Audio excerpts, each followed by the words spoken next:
Recording in progress. Welcome to Saturday Night Live with ButterFueled.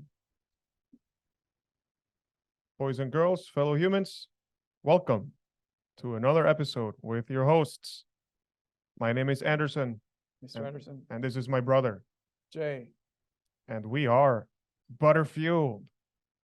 Better fueled by ButterFueled. We have a great show planned for you tonight, so stay tuned. All right, I'm going to share the Zoom link. We have to start recording first. Oh, we're recording. Yeah, we are recording. I'm Oh, letting yeah. the people know. Then the The people. humans deserve to know.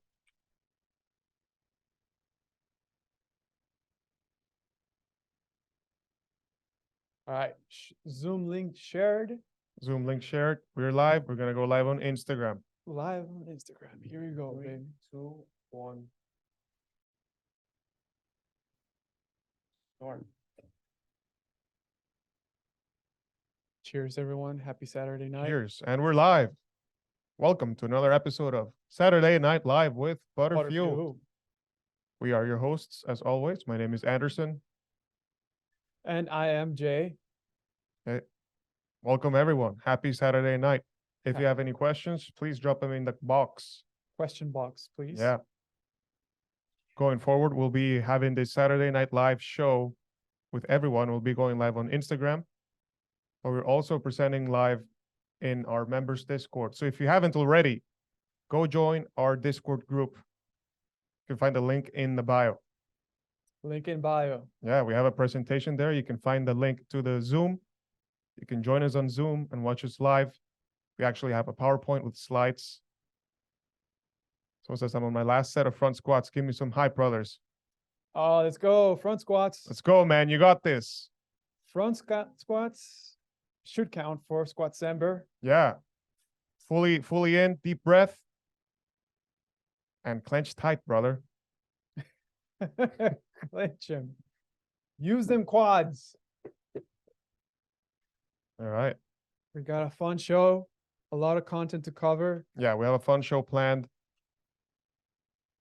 Oh, someone bought a badge. Thank you, man. Thank you, Ant B829. Thank you for the support. Thank you Means for a the lot. support. Appreciate you, man. Appreciate you, brother. Yeah, thank you. Yeah, we have a great show planned for you tonight. We will be discussing the monthly challenge for December, Squat-cember. If you haven't already, go join our Discord. We're going to be talking about our plants trying to kill you. We shared earlier this week a clip from a lecture by Dr. Anthony Chaffee. The lecture name was Our Plants Are Trying to Kill You. He was asserting that stance. So we'll be diving into our thoughts regarding that. We'll also be discussing cholesterol, case closed. We shared a clip from a lecture by Dr. Paul Mason, and we also had a post on that. So if you want to see some science and some studies that provide evidence for cholesterol not being the destroyer of worlds, go check out our post, go check out the lecture. Then It's not the demon that people think these days. it doesn't have horns. It does not have horns. We'll be giving some tips for the holidays, how to survive the holidays, well, Thanksgiving already passed, but many of us will be enjoying a long weekend. So, don't let your weekend turn into a binge. Don't let the binge turn into you not caring about your health and thinking that is beautiful and big is beautiful and all of that. Healthy is. Yeah. You can be beautiful at any size if you convince yourself, but that does not mean healthy at any size. Right? And then for the final part, we will be having a members exclusive where we dive into the intro to the 5-part fat loss series. This is a series that's going to help you understand how your body works and how to come up with a plan for yourself on how to lose that fat forever. Understanding how your body works is key. We did not make the game. We were born into the game. Learn the game and then win. Nice. Simple. Very nice. Yeah. Nicely put. So if you have any questions, guys, thank you for tuning in. Drop the questions in the question box. We'll be answering the questions at the end of our presentation. Thank you for joining us. Yeah, thank you for joining. I see Smoothie Baker's here. Shout out Smoothie Baker. Shout out Smoothie Baker. We have the Zoom link in our Discord. Oh, that's right. It's under the announcements channel. Yeah, you can join us on the Zoom link and you'll be watching us live. You can watch the presentation we have prepared as well. Yeah, we have. So if you want to watch the presentation, you gotta join the Zoom link. Yeah, this will be recorded, of course. It's being recorded, and if you join Zoom, just behave. I shouldn't have to say that. Yeah. All right, hopping in. Right, as you mentioned, Saturday Night Live with ButterFueled, starting off with Squat-cember. So thinking about, what sort of squats counts, right? So the idea of Squat-cember, it means it has to be a bonus. It has to be on top of whatever activity you are already doing. So if you already are going to the gym, the 50 squats that you're doing each day for Squat-cember should be on top of your daily gym activity. But we also want to count different forms of squats. One of them being the box squat. I think the box squat is pretty valuable. It's a good way to activate your quads and get used to a level of depth that you're comfortable with, because you can adjust the box. It could be a chair, it could be a stool, it could be a stair step. But either way, it's a nice way to adjust the height. And if you're new to squatting, you're probably not used to the motion. I think box squats count. Yeah, box squats, absolutely. It's important to master the movement of a squat first. It's one of our most natural movements that we have. If you see little kids, you see children, they know how to squat naturally. They know how to get down. Yeah, it's only that later in life that we forget because we spend too much time sitting. Our muscles become tight. We forget how to squat. So part of this challenge is remembering how to squat, and we'll be reviewing the techniques, meeting you wherever you are on your fitness journey. Some people think 50 squats is a lot. Some people think it's nothing. Yeah. So we'll be keeping track on our Discord. So actually, I'm gonna hop into the next slide. Yeah, it'll happen through our Discord. You can type in /add points and then the number of squats you did and then your username. And in our Discord, it'll keep track of how many squats you're doing. And then we'll be able to publish a leaderboard. You can show the leaderboard yourself by typing a few commands, and then you can see how many squats people are doing. I think that this is like an easy way to keep track, easy way for everyone to punch in their numbers, and an easy way for everyone to see it, kind of add that sense of accountability to it. Yeah, we will have a winner at the end of the month. So we'll be coming up with a special prize for the winner, whoever gets the most number of squats. And you'll have to go against me and my brother, see if you can beat us. Oh, wow. Because if people take this seriously, we're going to take it seriously too. Oh, wow. But there will be a winner at the end. So there's that for motivation. If you want something free, we don't know yet. Free membership to our OnlyFans. Yeah, to our Discord group. If you're not familiar with Discord, it's a group. It's a group chat. It's based in rooms and servers, and there's bots, and it's pretty cool stuff. Yeah. Just go join the group. Yes, join our Discord. 50 squats per day. We're gonna be doing weekly check-ins. So we're gonna send out a Zoom link, and we're gonna check in on everyone. Everyone joins the Zoom link. And make sure how to see how your experience is going, to see how many squats you're doing. Is 50 too much, 50 too little? Let's see. Hopefully it's the right amount, and if you can do more, absolutely do more. Yeah, Dr. Hobo says post physique. Is this guy always? Dr. Hobo, you're always.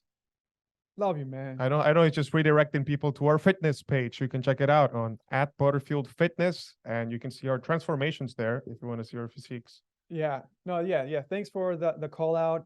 Check out ButterFueled Fitness. Our physiques are posted there. Yeah. I can't get enough, he says. we gotta post more for Dr. Hobo. We have an OnlyFans for Dr. Hobo. Yeah, someone was asking, where in the world are you guys sitting? Just curious. Norway here. Shout out Norway. Cape Cod, Mass. We are in Massachusetts. Someone else asks, are y'all single? We're doubles. There's Yeah. two of us. There's Questions in the question box. questions in the question box. All right. All So right, so we covered Squat-cember. Squat-cember's covered. Yeah, stay hyped for December. January is World Carnivore Month, so we're building up to that too. Build a muscle and then jump into World Carnivore Month and lose any fat you want to lose, or just go straight into a bulk, whatever you want to do. People want to do both things. It doesn't matter to me. Yeah. Yeah. Anyhow, back to you. Yeah. So there was a post about Dr. Anthony Chaffee presenting his lecture, Plants Are Trying to Kill You. And, this is always a good conversation, good thought-provoking conversation. Are plants trying to kill you? We encourage you to go watch the lecture. A lot of good stuff to take away from there. Obviously, things are more nuanced or could be more simpler. Are plants really trying to kill you? So there's a few things that he mentions. He talks about defense chemicals from plants. He mentions lectins, he mentions cyanide, and other toxins like phytates, tannins, oxalates. We have a paper that kind of supports that. And then we have the flip side of it, where we have another study that says people who eat more vegetables and fruits actually live longer. We have both. So, come along the ride. Yeah, if you want to see it for yourself, we're not making it up. We're just going to be reading stuff. Yes. Okay. Yeah. And one of the reasons, as you may have heard, is, why do they have defense chemicals, the plants? And Dr. Anthony Chaffee, he brings this up. He calls it the evolutionary arms race. So plants increase their defense in evolution so that they are not eaten. And animals, adapt to eat more specific type of plants so that they don't die if they eat the wrong plant. So that's the idea behind the defense chemicals in plants. Dr. Anthony Chaffee also mentions that Brussels sprouts have about 131 human carcinogens in them. So that actually brought up very interesting research. Moving on to the next slide, about toxic compounds in plants. So I have a paper here called Dietary Pesticides. I'm going to display it here. Share a different screen. This is a tough pill to swallow for many people. Yeah. Plants are not as good for you as you might have thought. Of course, if you're watching this, you probably already had an idea about that. Yeah, if you're a carnivore, you follow animal-based diet, you probably heard this concept before. It's not a concept to die on or to kind of like defend. It's good to understand. It's good to understand these ideas. At the end of the day, I mean, you have to evaluate if you want to include plants or not for yourself. Yeah. And also, don't forget, there are anti-nutrients in plant foods, but there's some anti-nutrients in some animal foods too. Yeah. You know that. We'll be discussing that in a bit. Yeah. So this paper says dietary pesticides, 99.99% all natural. Basically what they're saying is that they looked at the compounds in pesticides, and the compounds in all these pesticides, 99.9% of them Were natural. Meaning these pesticides are made out of plant compounds. So we're using pesticide to protect plants, and the pesticide is made out of plant compounds. So basically, plants are kind of defending themselves in the form of pesticides. Yeah. So the anti-nutrients are a form of pesticides, right? Yeah. Yeah, exactly. So that's what this paper shows. So, all right, only 52 natural pesticides have been tested in high doses, high dose animal cancer test. Hey, Matt, thanks for joining. And about half, 27, are rodent carcinogens. These 27 are shown to be present in many common foods. We conclude that natural and synthetic chemicals are equally likely to be positive in animal cancer tests. We also conclude that the low dose of most of human exposure, the comparative hazards of synthetic pesticides residues are insignificant. Well, that's very interesting.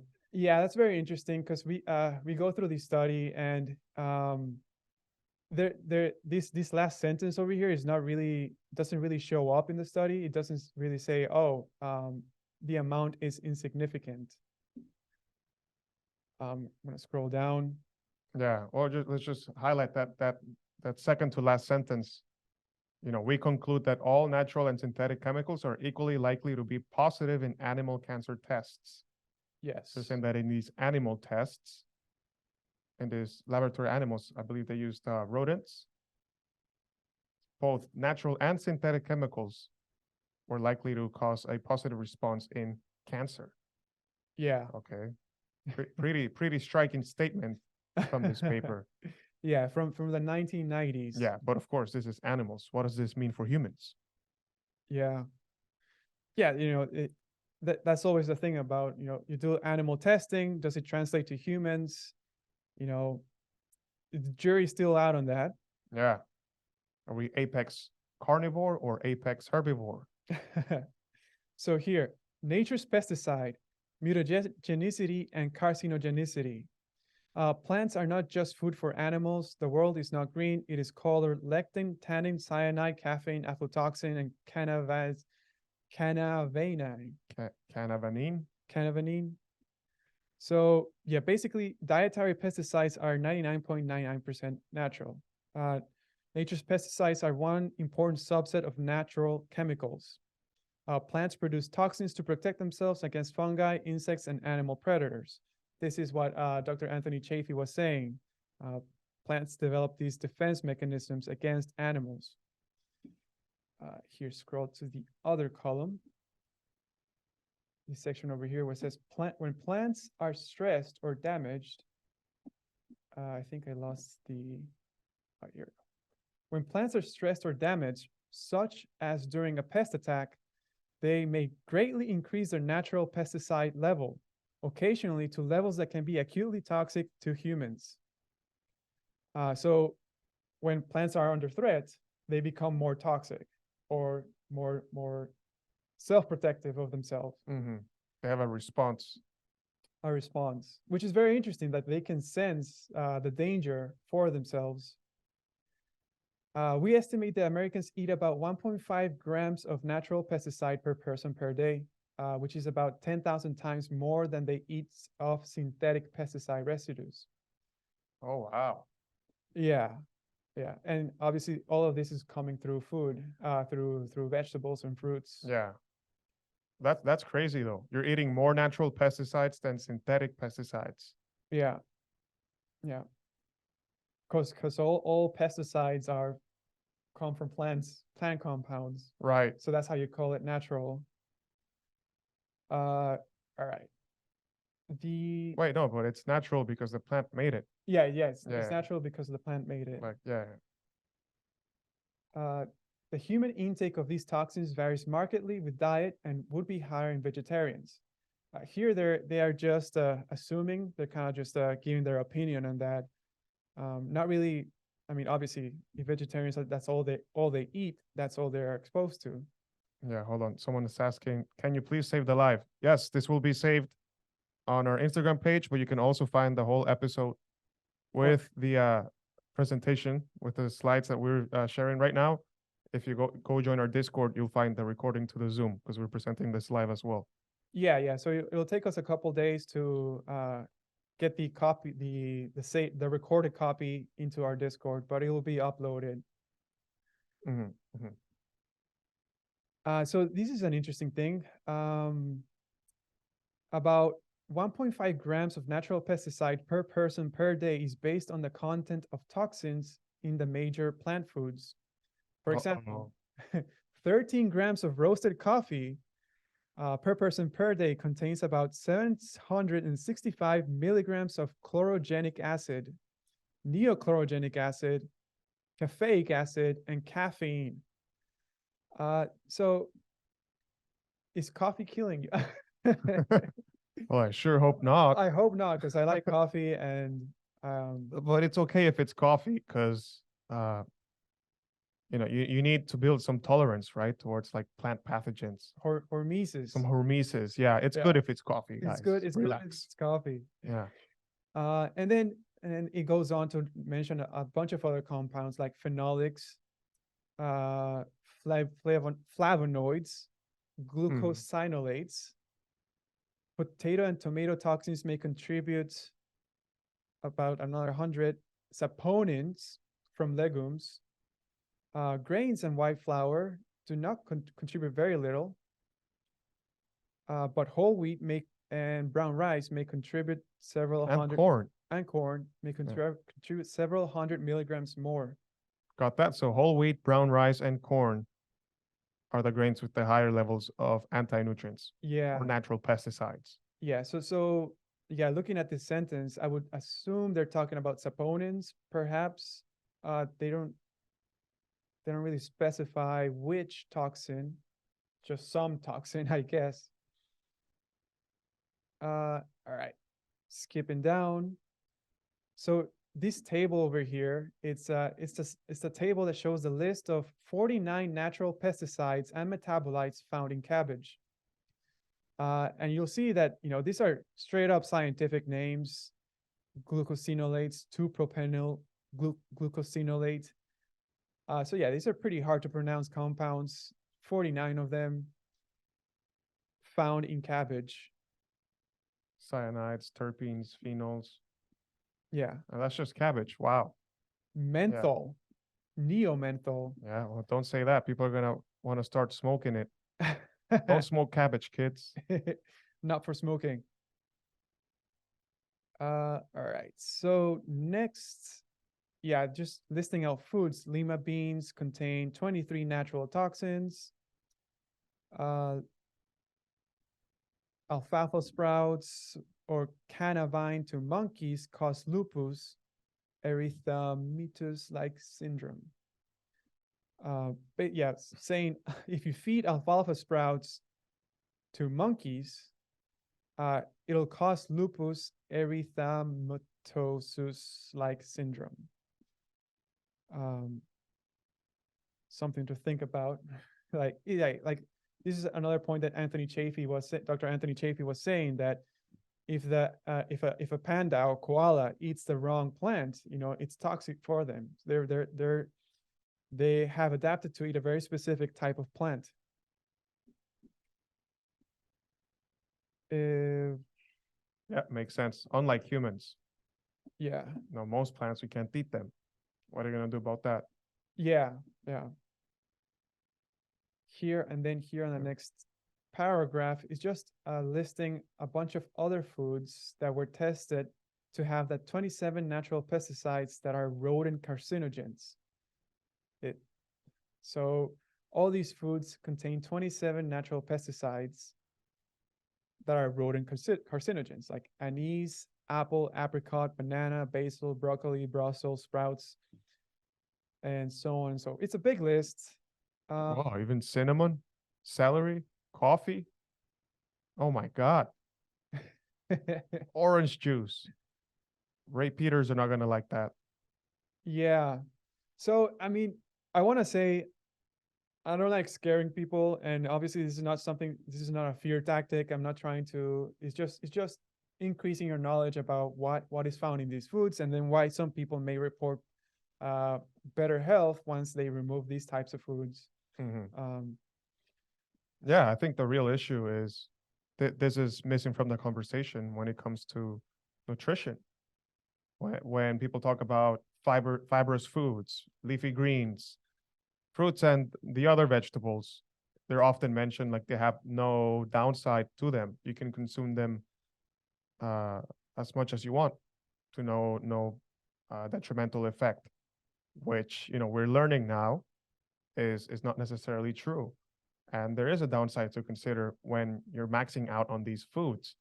There's many issues. One issue you can focus on is the matter of the anti-nutrients or the natural pesticides, right? Because they're defense mechanisms.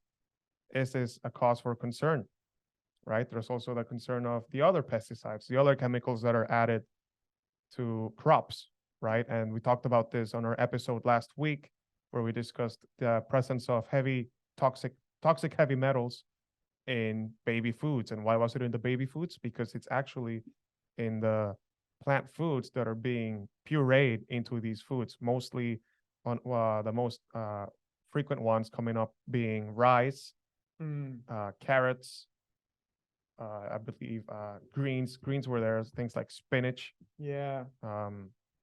and many other fruits and vegetables. And so why were the toxic heavy metals showing up on these foods? It's because number one, they were being sprayed with the chemical pesticides, right? Your herbicides, insecticides, fungicides, so on and so forth. Yeah, everything side. But then even it turned out even the organic varieties of these baby foods tested positive for the toxic heavy metals.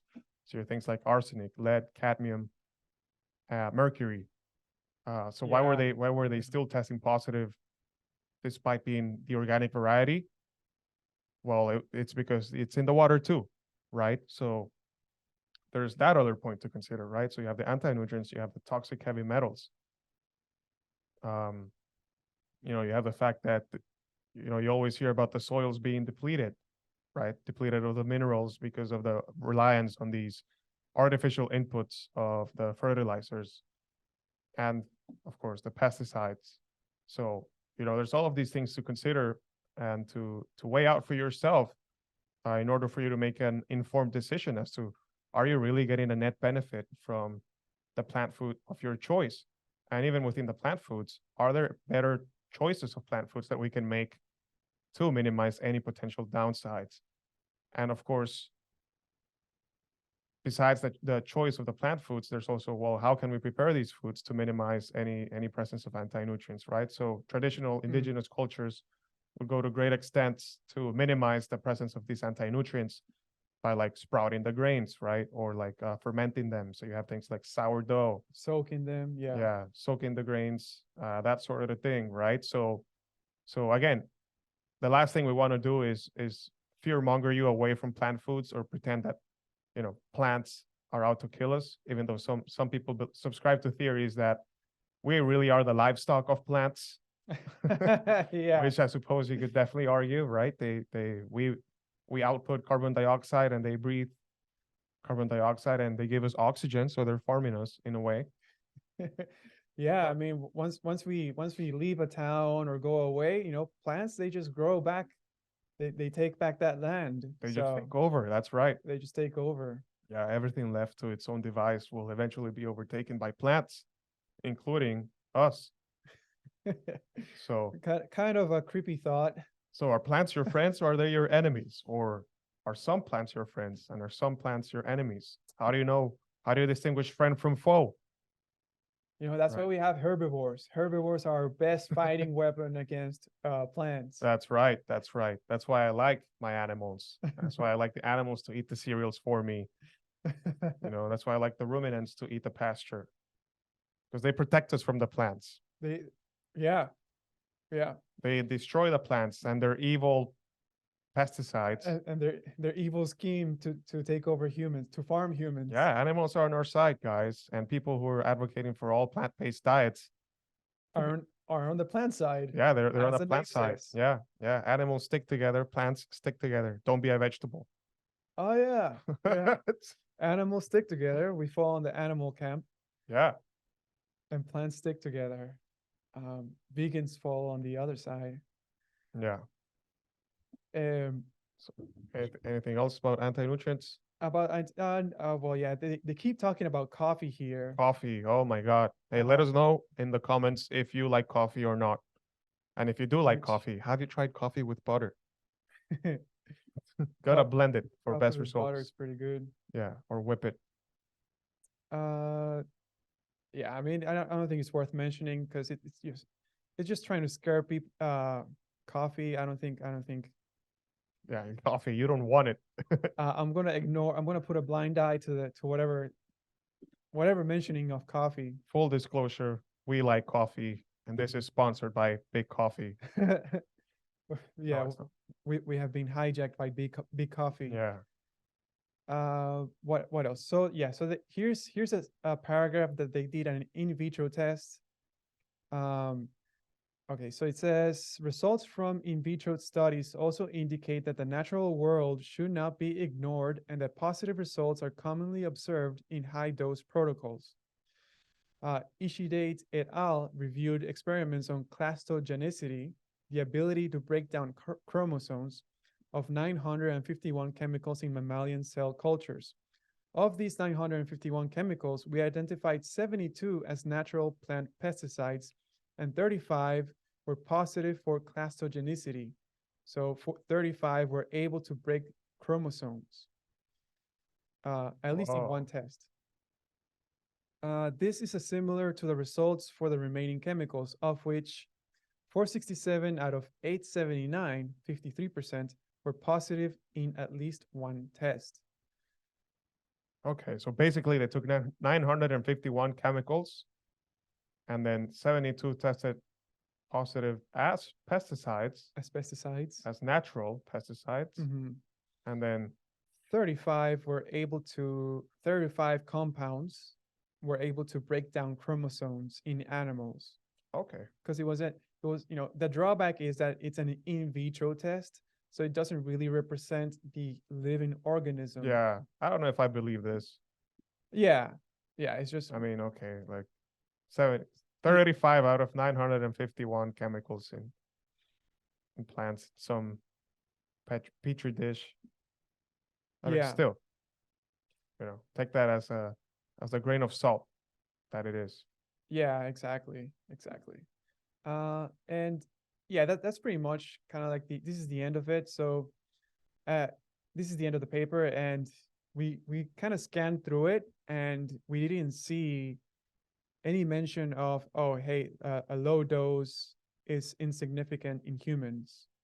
Or maybe I missed it, but obviously it's not mentioned here. So I'm going to share back the presentation. Yeah, so there's evidence of the presence of these things. It's much harder to tell whether they have any effect, or if they do, to what extent they have an effect on human health. Yeah. But I think just anecdotally speaking, seeing how much people benefit from cutting out all fruits and vegetables, sometimes that makes that little like extra 5% of cutting out the rest of the fruits and vegetables makes the most difference for some people. Yeah. And we keep seeing this over and over again. Yeah. That is not our case, but once you see it, it's pretty compelling to see. It's pretty compelling.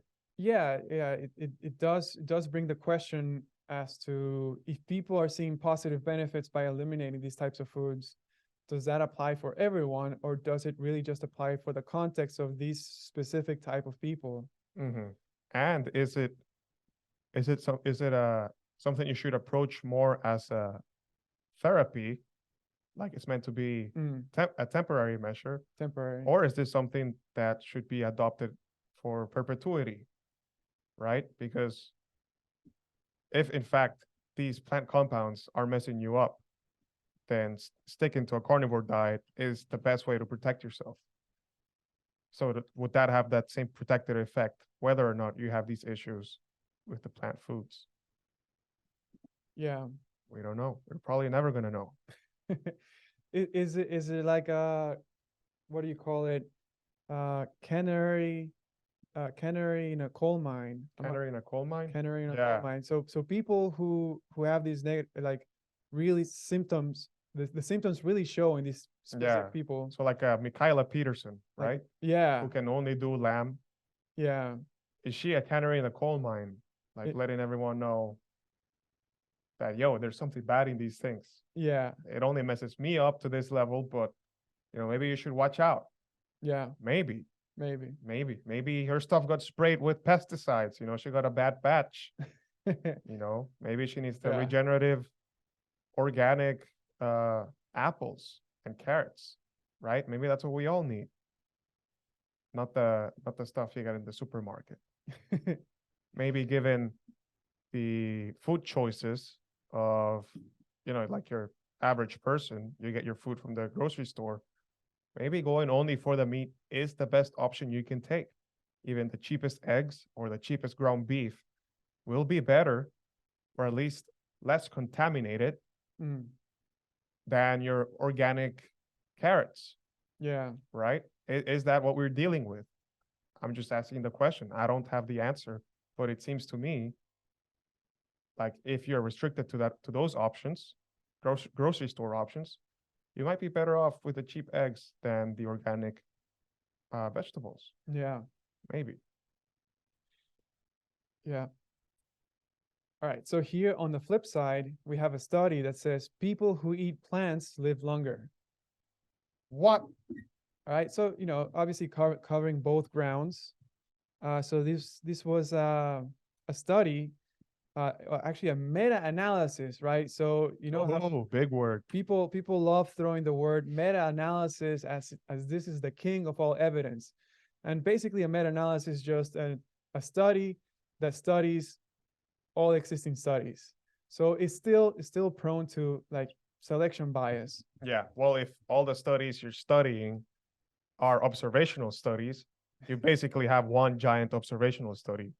So even Yes. though it is a meta-analysis, which is supposed to be, one of the highest forms of evidence, Mhm. it's still one of the highest forms of evidence of the lowest forms of evidence, right? Junk in, junk out. Exactly. Exactly. So keep that in mind because you'll hear that a lot. Oh, this is a meta-analysis, which is, the gold standard or at least, a higher standard of evidence. But when that higher standard is only reviewing like the lowest quality of evidence, if it smells like poop, looks like poop, tastes like poop, it's probably poop, Yeah. right? So keep that in mind. Yeah. There are levels to the levels. Anyhow. Yeah. So on this study, they open up saying optimal intake for levels of fruit and vegetables for maintaining long-term health is uncertain. So they tell you up front, they don't know. And then they proceed to do the study. And I highlight here the methods that they did the study. They collected the data using validated semi-quantitative food frequency questionnaire at baseline and then updated every 2 to 4 years. So a list of questions given to a sample of people across 2 to 4 years. Every 2 to 4 years. And this study ran from 1984 to 2014. Yeah, 1980. So they followed the same group of 30 people. years. Yeah. Mhm. They follow the same group of people and they sent questionnaires to these people. We have a sample of a questionnaire of that they used. And I mean, it's just a screenshot, but I have the links to if you want to access it. Yeah, it's pretty funny. It's pretty funny, the questionnaire.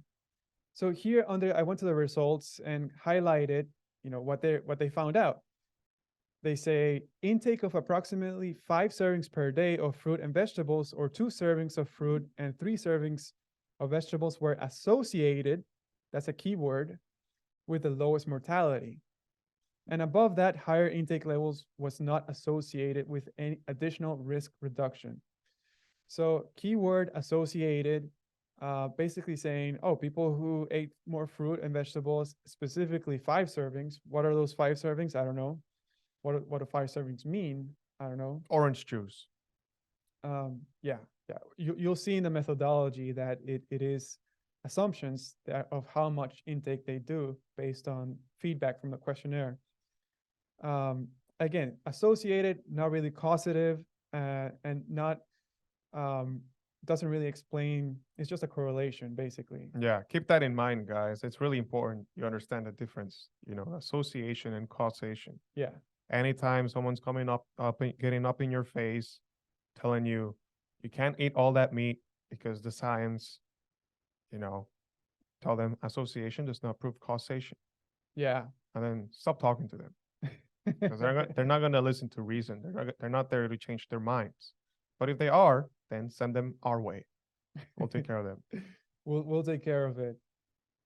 So here we go to the actual risk reduction results from their data. So for total mortality, they saw 0.87 risk, not reduction, risk. So basically, they were comparing the baseline group being 2 servings per day with a group of 5 servings per day. And this result says that the group that ate 5 servings had 13% less risk, total mortality risk, compared to the group that ate 2 servings, 0.87 compared to the 2 serving group. For CVD mortality, for cardiovascular mortality, the 5 serving group had a mortality reduction of 12% or 0.88. For cancer, it was 90, so 10% relative risk reduction, and 0.65 for respiratory disease mortality, getting tongue-tied. Look at that, yeah. So what we're seeing here is relative risk. It's not absolute risk. So what this is saying, so for total mortality, if you had 5 servings, you had 13% less chance compared to the group that had 2 servings. But what is the absolute risk? You can go through this paper and you won't find them saying what's the absolute risk. So the absolute risk could be 1%, could be 5%, could be 10%. Let's say it's 1% for illustration. So this is saying the absolute risk is 1%, and the people that ate 5 servings reduced their 1% risk by 13%. So it went down to 0.87. 0.87%. So the 2 groups, so basically one group had 1% risk and the other group had 0.87% risk. And at that level of basis points or percentages, it's basically statistical noise. That's right. That's right. The difference between eating 2 servings versus 5 servings, leading to the only 13% reduction of relative risk. Relative risk. Yeah. So this is a concept that's kind of key to understand in terms of nutrition, because relative risk is always used to highlight big percentages. Hey, I have now 50% less, but compared to what? Compared to the baseline, and the baseline, it's has an inherent risk to it, but so you're relative to that baseline risk. So you're moving percentages off the baseline. Yeah, yeah. And that's one of the dirty tricks they always use to make it sound really alarming and really get people to fall for the narrative, right? It's the same thing they do with like blaming red meat for cancer, and saying that eating an egg is as bad as smoking a cigarette. When I forget the details, but if you look at the relative risk increase of like smoking cigarettes, it's like thousands percentage. Yeah, it's like depending on the study, you can find from 3,000% relative risk to maybe 5,000 to 10,000%. Yeah, versus like the relative risk increase for like eating eggs or red meat is like 20. It's like 10, 20%. So what you want to focus on there is the discrepancy in the magnitudes of the increase in relative risk, right? So you can't compare 5,000% increase versus 10 to 20% risk increase. Yeah. Okay. However, that's what they will do. They will group these 2 results and equate eggs and red meat to cigarettes, and then have you falling for the plant-based propaganda. Yeah. Yeah. No, I think that's an excellent point. And I think that's also like future topics that we could cover about how, how egg became equivalent to a cigarette. Yeah, definitely a rabbit hole worth going down. Yeah. Yeah. But anyhow, back to the study. So you have here how the data was collected. So remember, guys, this was a food frequency questionnaire. That means that in a 30-year study, you, a participant, would have been given a survey to fill out every 2 to 4 years. That's annoying. Where you would tell them what you've been eating, and then they would use this data to connect the dots and be like, oh, more fiber, more plants, less risk of disease. Yeah. But what's really going on behind the scenes, right? Yeah. So yeah, exactly. So here I have the screenshot that says dietary assessment. As you said, the questionnaire was sent out every 2 to 4 years. Participants reported their usual intake of a standard portion, right? So there's no quantitative measurement of their standard portion. They make estimates here: 0.5 cups of strawberries, 1 banana, 0.5 cup of cooked spinach. That's a standard portion size. Half a cup of strawberries or 1 banana. How's that even like relatively close? Yeah. 1 banana, that's like 2 cups of strawberries, please.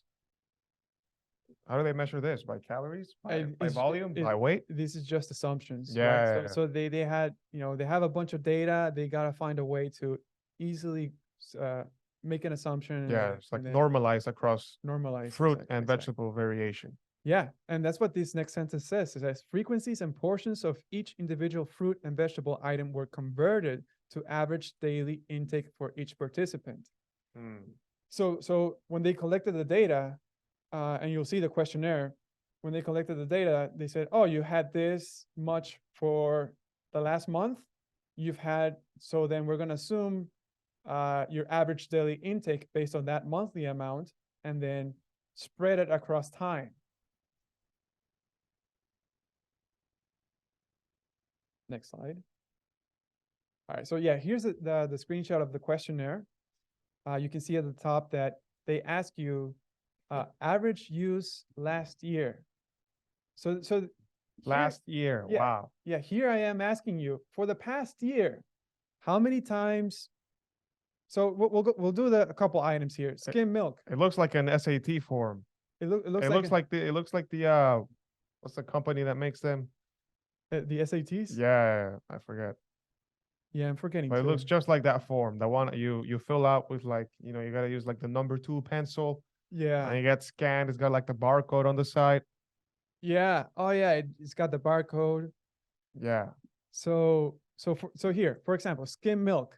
For the skim milk, what was your average use of skim milk last year? Here are your options: never or less than once per month, 1 to 3 times per month, once per week, 2 to 4 times per week, 5 to 6 times per week, 1 per day, 2 to 3 per day, 4 to 5 per day, 6 per day.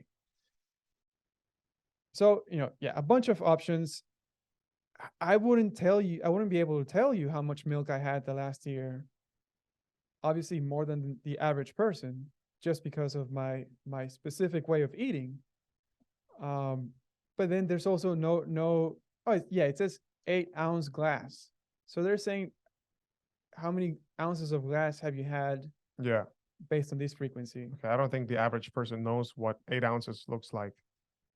Yeah, if you're not used to tracking or understand portion sizes. No chance. Yeah. No chance. Oh, Matt says this type of survey results in total bogus data. Yeah, absolutely. Yeah. Total bogus data. That you can torture it enough to back your narrative, right? To fulfill the agenda and do its part. Yeah. This section over here, if you look at this section, it has butter, margarine, and it says butter with added oil. So Land O'Lakes butter with canola oil. So once you get to the fats used, spreads added to food or bread, exclude use in cooking. Yeah. Yeah. So here's the funny thing, right? So now people are selecting butter with added oil, and now they're going to do an analysis on this study, and then they're going to find some correlation. But one of the food items is butter with oil, with canola oil. So you have your saturated animal oil and your plant oil both mixed together. And who's going to get the blame? Yeah. They're going to blame butter. You already know they're going to blame the butter. You know, they're going to be like, oh, look at all these people who are eating butter with the added oil, with the canola oil. They have health issues. It must be the butter. It could never be the canola oil. Why would it be? Yeah. Right. After all, the only reason these people are eating the butter with added canola oil is because they think the canola oil is healthier and doing something for them. But let me remind you, 1 tablespoon of butter has fewer calories than a tablespoon of canola oil or olive oil or any other fat for that matter. Butter is lower calorie per tablespoon. Yeah. Yes, sir. And it's delicious. Tell him. You Yeah. tell them. But anyways, if you look at this survey, complete bogus. Complete bogus. Yeah, come on. How many glasses of 8 ounces of milk did you have last week? Do you guys know? Yeah. How many 8 glasses of 8 ounce? Man, I had a quart of milk on Sunday, last Sunday. How many 8 ounce glasses are there in a quart of milk? I don't know. How much? A I don't do quart. American units. I'm not from America. A quart. A quart is 2 pints. No. A quart. 2 pints is a Maybe. quart. Yeah, I think so. Sure. Butter. Matt says butter is lower calorie plus has nutrients. That's right. Yes. Absolutely. That's right. Absolutely. Butter, richest dietary source of butyric acid, the Butyric- short chain fatty acid that is known to be beneficial for your gut health. Love it. Yeah. Love it. That should be your punchline every time someone says butter. Haters will say it's fake, but they can't fight the science. The science. The actual science, my bad. Yeah. Anyways, Anyways, back to the study. back to the study. Listed out some limitations of the study. Measurement errors from food estimates, right? So you're asking people how much they took in the last year, and they average out how much you took in a daily basis. This is an observational study, so therefore, through observational studies, you cannot establish causality. It's impossible. It's a limitation of a study. So if you hear observational study without a fact, there's no causality established. Yeah, that's like saying more kids drown in the summer. Mm. So the summer kills more kids. Yeah. Yeah. Or more ice cream is sold during the summer and more children drown.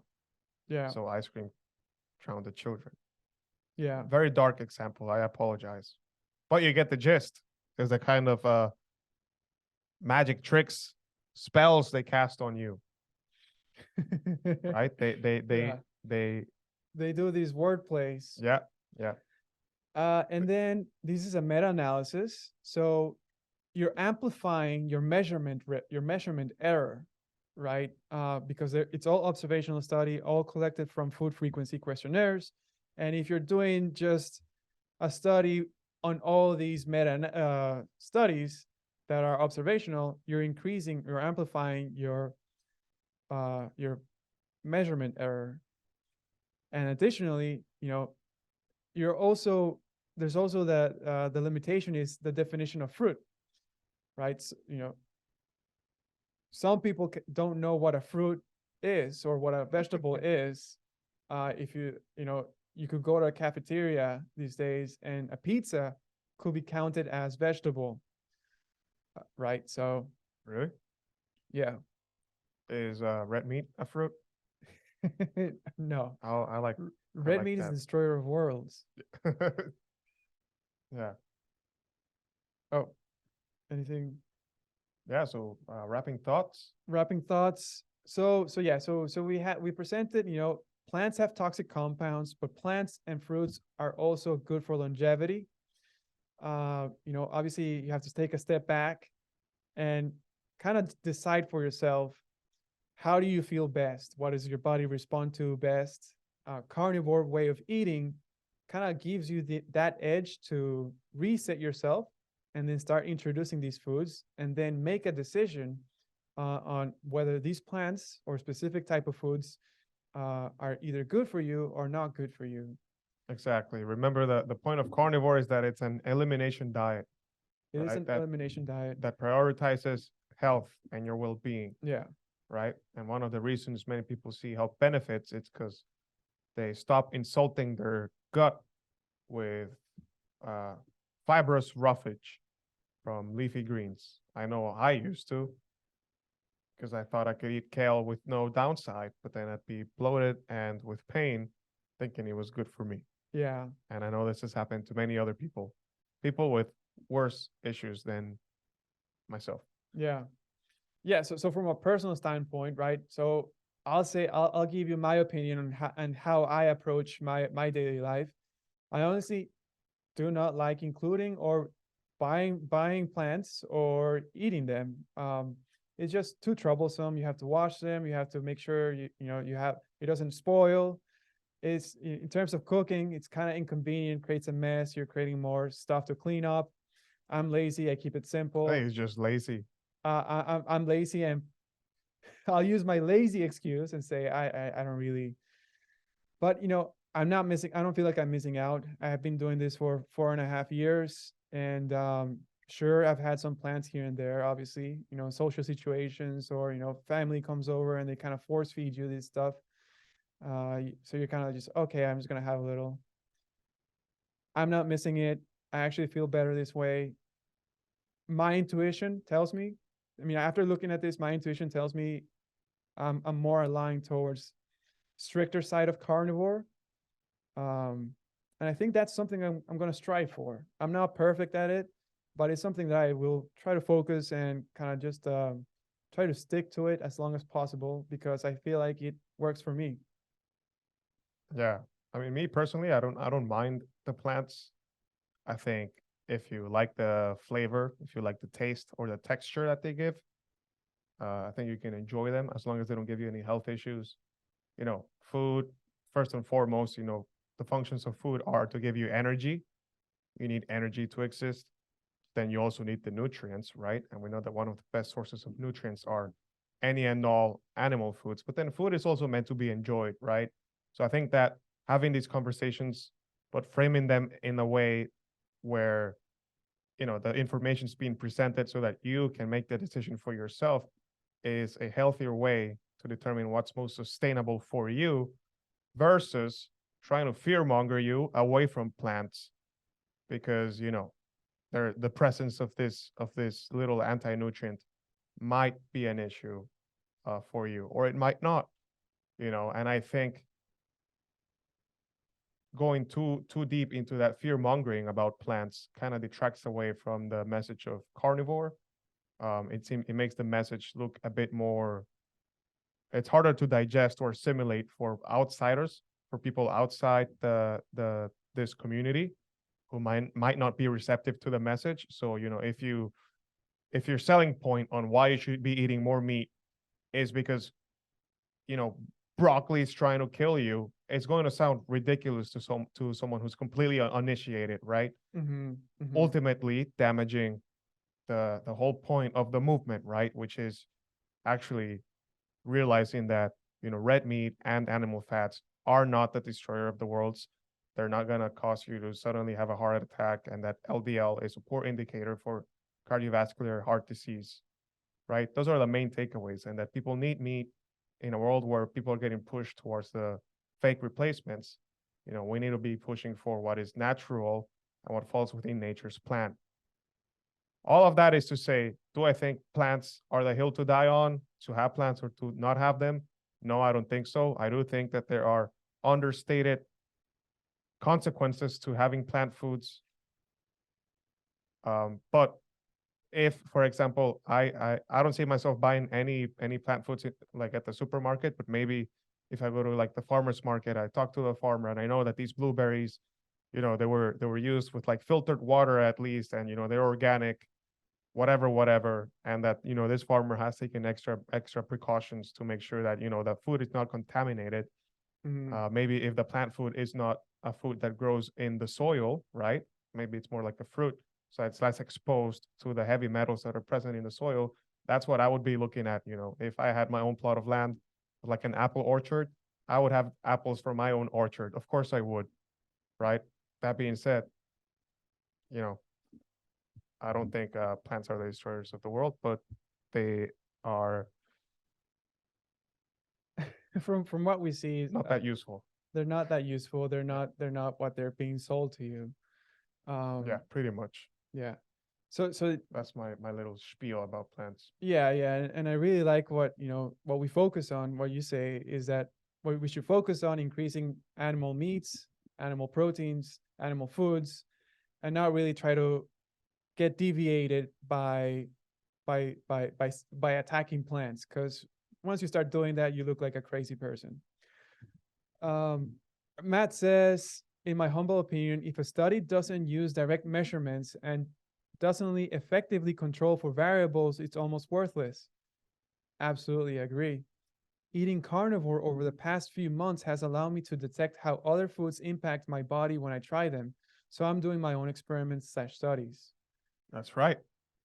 I mean, yeah, ultimately, yeah, yeah, that you have to trust your senses, right? You can't read a study and then that study tell you what you're eating is wrong. When you are experiencing the symptoms yourself, um, you have to trust your senses. Yeah, yeah.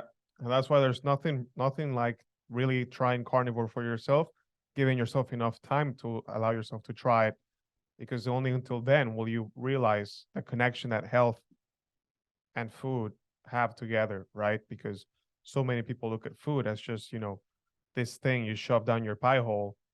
And, if I'm having donuts and vegetable oil creamed coffee in the breakfast and then I feel like trash after, it's not because of the food. It's just because, I'm missing a pill. Right. Anyhow, Enough of the plants. enough of Animals are our plants. friends and animals destroy plants. Animals good. Animals good. Yeah. Next topic is cholesterol. So we made a post about with a clip with Dr. Paul Mason. Title of his presentation, we recommend you go watch it, is The Heart of the Matter, Chapter 1, Busting the LDL Myth. Yeah. If you haven't caught Dr. Paul Mason's lectures, any of his lectures on YouTube, highly suggest you start there if you want to learn more about cholesterol. That's always one of the main talking points against eating the red meat and the eggs. So Dr. Paul Mason does a phenomenal job of putting it all together, Yeah. really walking you through the myth and the evidence, right? What evidence do we have that actually shows that, LDL is not necessarily a non-issue, but it's definitely not the main marker you should focus on if you are concerned about your heart health. Yeah, absolutely. So yeah, you mentioned his presentations are key in understanding cholesterol. In this presentation, he asked the question, does cholesterol have a causative role? You see them both happening at the same time doesn't mean one caused the other. Again, this is correlation versus causation. You start seeing the common theme here, right, guys? Yeah. Most of the evidence that is used against the red meat and in favor of, more fiber, more vegetables is always because of evidence that came to be because of correlation being interpreted as causation, which is impossible. It does not exist. Yeah. Anyone who says so is a fake guru, a furu. And it's a wordplay, right? You hear correlation. You won't hear correlation, right? They know correlation. People now understand what that means. They use association or they use the word linked. They use these two words and kind of imply it's causative, but they know that it means correlation. Yeah, they know what they're saying is not what you think you're hearing. Pay attention to the language, right? People use language in they use language on purpose. It's a spell. So in Dr. Paul Mason's presentation, he nicely explains what LDL is, a small lipoprotein. And he has this chart where he shows how LDL comes to be. It starts as a very very large lipoprotein, then becomes an IDL, which is intermediate density lipoprotein, and then LDL, low density lipoprotein. The VLDL, so it's the same particle that it just shrinks in size as it goes through the body. So VLDL is made in the liver, and then LDL comes back here. So you look at the second chart. LDL comes back to the liver, and the liver takes it back in, and that's the cycle of lipoprotein. And so remember the lipoprotein, the LDL, is like this little shuttle carrier. It's this little FedEx delivery truck, this UPS truck, and it's just delivering energy and nutrients around your body. So remember, because this is a a lipoprotein, right? Mhm. Fat-soluble nutrients cannot travel in your bloodstream because your bloodstream is uses water as a solvent. So you need this lipoprotein to transport the fat-soluble nutrients. So your nutrients like triglycerides. Triglycerides uh, are made up of fatty acids, and the fatty acids are used for energy by your tissues. Mhm. Then the lipoprotein will also carry cholesterol, right? So cholesterol, it's both made in the liver, but also made in your cells and your tissues around your body, because it's a component of cell membranes, right? And it's used to also regulate inflammation across the body because it helps the plasticity of your cells. Yeah. What else? So I said cholesterol, fatty acids, And and vitamins. yes, fat soluble vitamins. Your vitamins A, D, E, K2. These Have need to. these need to get shuttled around your body, Yeah. and LDL has that role to play, right? So if you don't have LDL circulating, where are you getting your fat soluble vitamins, right? The delivery truck is not out, and so yeah, we can continue. Yeah, Yeah, yeah. My brother's a genius, right? There's a pretty advanced explanation of LDL. yeah, we could talk about this forever.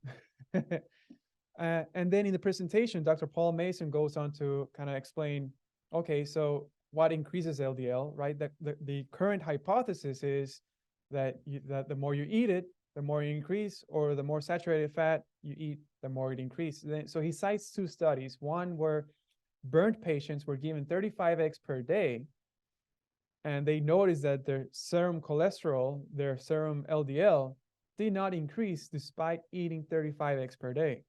So right there, dietary cholesterol doesn't raise your LDL in any appreciable manner. Yeah, yeah, and that's a lot of dietary cholesterol. 35 eggs. 35 eggs. Yeah, that must be like what 4 to 5 full grams of cholesterol, and the suggested intake is like 100 milligrams, Yeah, like small, half an egg. tiny amount. Like Tiny amount. Yeah, yeah, yeah, you know, yeah. complete trash. But anyways, dietary cholesterol does not equal serum cholesterol. So Mhm. anyone who tells you should avoid eggs because cholesterol is wrong. Yeah. Okay, do not entertain that idea. And then the other hypothesis is saturated fat increases your LDL. And he cites a study where they fed people coconut oil and another group of people butter. And they showed that the people that ate 100% saturated fat from coconut oil actually saw their LDL decrease, Hmm. while the people who were eating butter saw the LDL increase. Interesting. Right, right. So it's not the saturated fat. It's not the saturated fat that you're being told that increases your LDL. Hmm. And then that's the question is having high LDL wrong? Yeah, is that a cause for concern? Is that a cause for concern? Yeah, that's when you really have to dive into what the LDL is, right? Like how it works, how the whole system works, right? Yeah. Because you have a system in your body Yeah. that runs the whole like lipoprotein metabolism, like the whole lipid metabolism, if you will. And yeah, and if you follow Dr. Paul Mason's presentation, he'll break it down. We're giving you our take, our synthesis of it. Yeah. Obviously, it's flawed based on our own limitations, right? So if you get it straight from the source, you'll understand this way better. Hmm. But then, so he talks about ApoB100, and this is what's within your LDL. But what matters is the ApoB100 that's damaged versus non-damaged. And this is what leads to the damaged ApoB100 not being taken in by the liver. Your non-damaged ApoB100 is taken in by the liver. So that gets recycled. The damaged one doesn't, and that leads to accumulation, which leads to a higher particle count. So you may have heard Mhm. of that cholesterol particle count study, blood test. This is where it starts. This starts making more sense, or starts having more relevance for you. So the issue is number of particles, but not the volume, because number of particles will tell you damaged LDL or ApoB 100. So he says particle count is much better predictor to heart disease than total LDL volume. And he cites a study saying that those who had higher particle counts had 2 times increased increased risk to heart disease. Again, I didn't manage to look into this study, but it's important to note that even if it probably is, it is relative risk, I think, 2 times relative risk compared to baseline. Mm-hmm. This is a much more significant number. You're talking about a twofold increase compared to the study that we were looking earlier, which was like a 13% decrease. So you're going from a decimal to two whole integers here. Yeah, multiples. Yeah, two and a half times. You go to multiples. So it's 250%. 250%. So then the question is, how can we tell if we have normal versus damaged LDL or ApoB 100? And the thing is that damaged LDLs are a very distinct population, so they can be measured. And the presence of these damaged LDLs or very small dense LDL is a good predictor for cardiac risk. This is all coming from his presentation. Mm-hmm. And you use a centrifuge to separate between size and density. So you spin it around, and then you'll be able to separate these LDLs, the damaged versus the non-damaged. Mm-hmm. Without complicating it too much, you run a blood work that counts your particle count, LDL particle. Yeah, interesting. And that was, our take on Dr. Paul Mason's presentation. I highly recommend you go watch it. It's massively, hearing him talk, he always explains things very well. Helps you understand the topic of cholesterol. Yeah, go back to the cholesterol slide. Go back one more.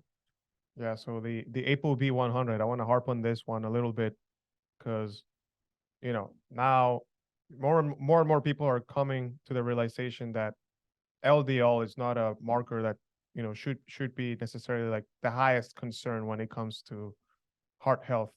So the next argument you'll hear from like the evidence-based crowd or these people who think, that they're too smart because they have a PhD will then bring up things like, but the ApoB 100, higher ApoB 100 levels are, associated to, increased risk of heart disease. They'll say prolonged life exposure to like higher ApoB 100 leads to higher risk of cardiovascular disease. And well, ApoB 100, I mean, if you're just invoking like the ApoB 100 argument, like you're not showing any understanding of like how the lipoprotein system works, right? Because ApoB 100 is the particle on the lipoprotein particle on the LDL on the outside that is recognized by your liver, by your liver receptors, and that's how it gets cleared. It's like this key card that your LDL carries around, or like this like a key card, uses to swipe into and open the door and enter like the building being the liver, or just like any key, right? If the key gets damaged, then the LDL can't make it back home. That's why it'll accumulate. It'll become irrecognizable by the body, and then it'll treat it as a threat. Once it's not able to be recognized by your body, it senses the damaged LDL is a pathogen, and it'll send like its white blood cells to attack, right? So then you have your macrophages like eating up the LDL, creating foam cells, and this is what ends up being buried under your endothelial tissue in your arteries, right? So basically, long story short, damaged LDL is how you get clogged arteries, right? How you get that atherosclerotic plaque. And what damages ApoB 100? Well, it's not saturated fat and it's not red meat. It's, insulting your body with too much food, too much of the sugars that cause glycation, too much of the seed oils that cause oxidative stress, damage, and then of course other oxidative stressors, smoking, um, not sleeping properly, so not letting your body like recover properly, not having enough antioxidant activity, et cetera, et cetera. So things like, glutathione and your fat soluble vitamins. Anyhow, Yeah. yeah. In case, people didn't understand. But anyways, whenever they bring up cholesterol, they're lying. They're lying. Again, not that it should be shrugged off as a non-issue, right? But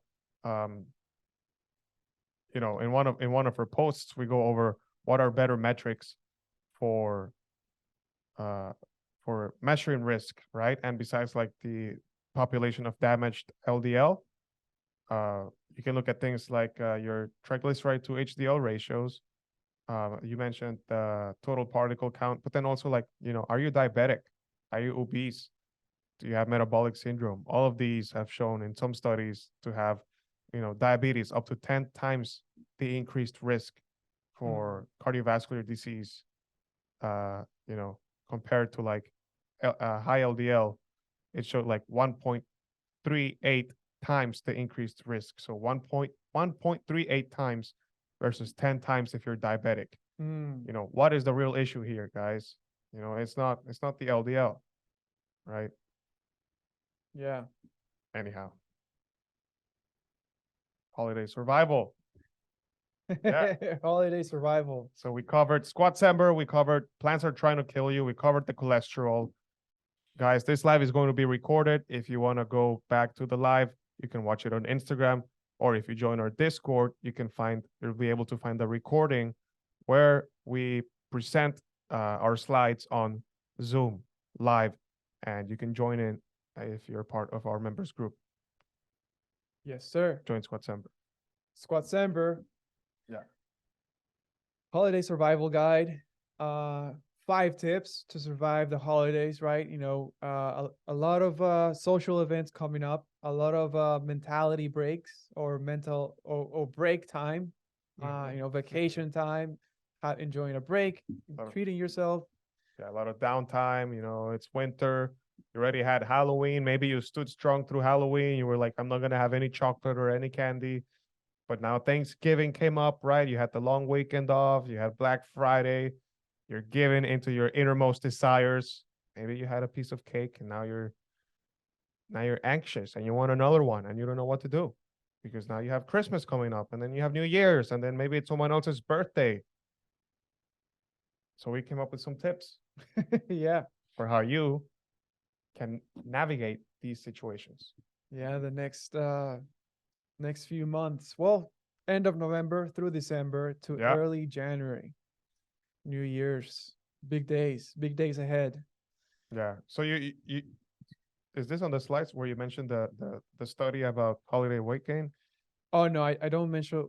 Oh yeah. We did that for ButterFueled Fitness. We did talk about body weight gain during the holidays, and we showed a study. Again, all these studies have limitations to them, but basically, they took a group of people and saw that they gained weight during the holidays. No surprise. But then later during the year, they measured their weight again and saw no weight increase, meaning they kind of just never lost the weight. Yeah. And then, you could stretch that and speculate that this cycle kind of repeats itself every year, and every year you just keep adding a little bit more, and it kind of happens during this time of the year.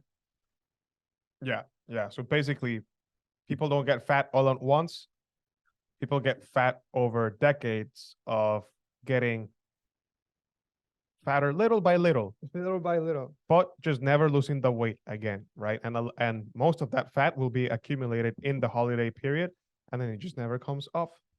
It just reminds me. I know so many people who blew up after quarantine, 2020, and I just know, to this day, that weight hasn't come off for most of these people. right? So that is the issue. You know, growth happens in spurts. Anyways, back to the list. So, what do you have for tip number one? How to survive the holidays? Protein. Protein is good for you. Eat protein. Yeah. Awesome. Highly satiating macronutrients. Protein. I think if you follow this page, if you follow ButterFueled, you probably know that we are big advocates for protein. So this is a surprise. Yeah. Second point, play your strengths, know your weaknesses. That's right. Know your weaknesses. Be honest with yourself. Yeah. So if your weakness, so let's take me for example. Let's use me as the example. Let's make fun of me. My weakness is sweet stuff. And if I see something sweet, I will really struggle really struggle with temptation when it comes to something sweet. What's the best way to arm myself against temptation is to be full or to be nearly full. So if I know I'm going to an event and they're going to have sweet stuff, I'm going to try to eat ahead, eat the foods that fill me up and that I enjoy, and then I'll be at peace, I'll have this interior peace that I won't even think about sweet stuff. So that's playing my strength, which is my way of eating, and then knowing my weakness, which is sweet stuff. And that's basically my strategy. Yeah. My weakness is alcohol. So to play to my strengths, I just what do you call it? I shotgun 3 drinks right ahead and then I sober up.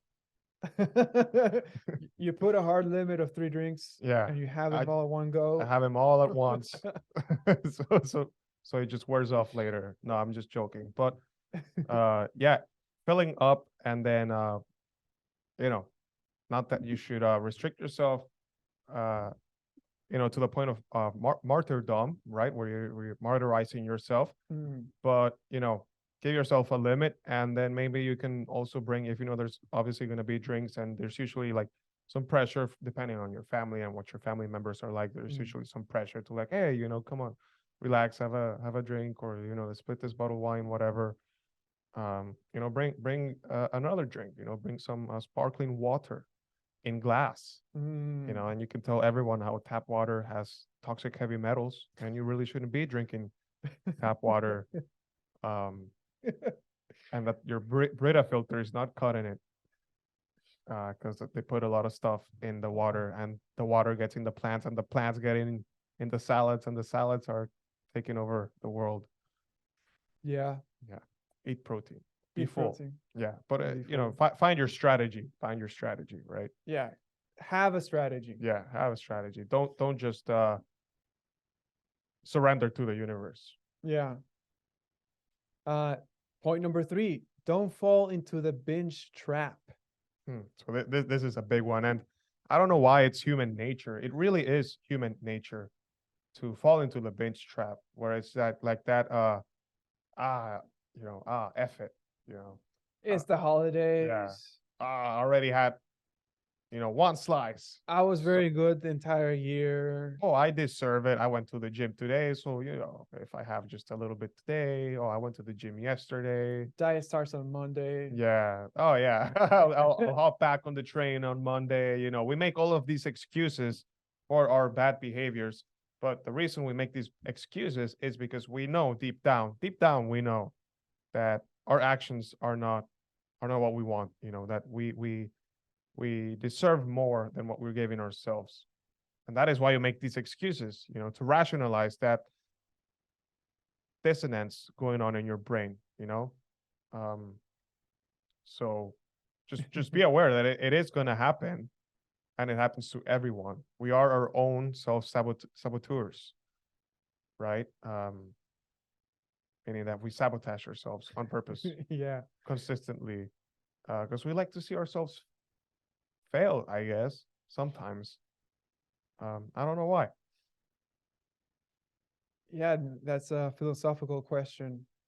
Yeah, we like to make life harder on ourselves and create drama. But anyways, don't fall on the binge trap. if you overindulge, and again, you can indulge within reason and responsibly and plan around it, right? But at least do it intentionally and not by accident, right? But even if you overindulge, you you can always get back to doing things right immediately afterwards, right? You don't have to beat yourself up. You don't have to be too hard on yourself. You can always get back to what you know works for you. You know, we eat mostly carnivorous. Well, we eat carnivorous, but like if I eat something out of carnivore, I don't have an identity crisis where I go through like a whole week wondering, oh my God, what am I now? I don't have a label to describe myself. It's like, no, I just go back to like the regular, simple, simple. Here, let's just read out Matt's comment. My friend made some homemade cookies and asked me to try one. So I thought the love baked into the cookie would outweigh the poison of sugar inside. I was wrong. It almost killed me. Oh, love it. Love it. Oh I man. mean, yeah, I tell myself the same thing. When I see something sweet, I think, oh, the love that the person put into this will make it all right. But time and time again, I'm proven wrong. Yeah, yeah. I had someone get me some cookies this week, Ooh, and they were chocolate chip. wow. You know, in a previous life, I would have had all three, but I had all Yeah. three, and I took my coworkers' cookies too. So you ended up having So I more. had six. No, I gave them away, and Oh, they were very happy to take them from me. And I was like, trust me, I'm happier that you're taking them from me. Because if I hate, well, one thing, it's wasting food. yeah, I think wasting yeah, food is, there's some people starving, even if it's junk food, like, it's still calories, still energy. yeah, yeah. That's just my opinion, though. No, yeah, I struggle with that too, right? I don't like wasting food, and then you have these other like Food-like products. food-like products that you feel guilty, and it's really, yeah, it's tough. Yeah, that's why we all need some livestock so we can feed the scraps. Oh, remember our farmer was feeding like muffins to Muffins. to her animals, to her ducks. Oh yeah, yeah, Yeah, muffins. yeah. There's like leftover muffins from some restaurant. Yeah, They weren't eating them though. yeah. The ducks didn't like the muffins. Yeah, They, they, so they give them to the chickens. ducks know better. Yeah. Don't listen to Zach Bush about protein. Um, I don't know who Zach. Does Zach Bush ring a bell to you? He doesn't ring a bell to me. I think he shared some video about Zach Bush, but I don't know. I didn't watch it. Uh, Obviously having the stance that like I think more protein is bad for you because Uh, mTOR and whatever. oh yeah, Which yeah. obviously anyone who talks against protein for longevity purposes, you'll notice usually they don't have the a desirable physique. You know, no disrespect. I'm just saying, if you want to look like them, follow their advice. Yeah, yeah. That's the thing about the fitness industry is that, people will look whatever they advertise, and if they don't look based on what they advertise, they're either not following what they're saying, or what they're saying doesn't achieve the desirable results. Yeah, It's kind of hard to lie your way through that, yeah, yeah. Unless um, you use gear unless you are or enhanced. or you eat liver every day. Oh, let's not let's Yeah. not go down the liver thing. Anyhow, back to point number 4. Point number 4, enjoy yourself, right? You don't want to make it a torturous event. You don't want to make it torturous next few months. Yeah, you don't want to be uh ridden with guilt, you know. Reject those emotions. Just move forward. Yeah. Yeah. Do enjoy a break. Hopefully not on the diet or way of eating. Call it way of eating. um, you know, enjoy yourself. Yeah. Yeah, Number responsibly. Yeah, responsibly. And number 5, stay active. Here being in the Northeast, or being in Northern Hemisphere, it is colder, so you're more likely to be less active. So it does require more effort this time around the year to remain active, do things, go outside. It's going to be painful.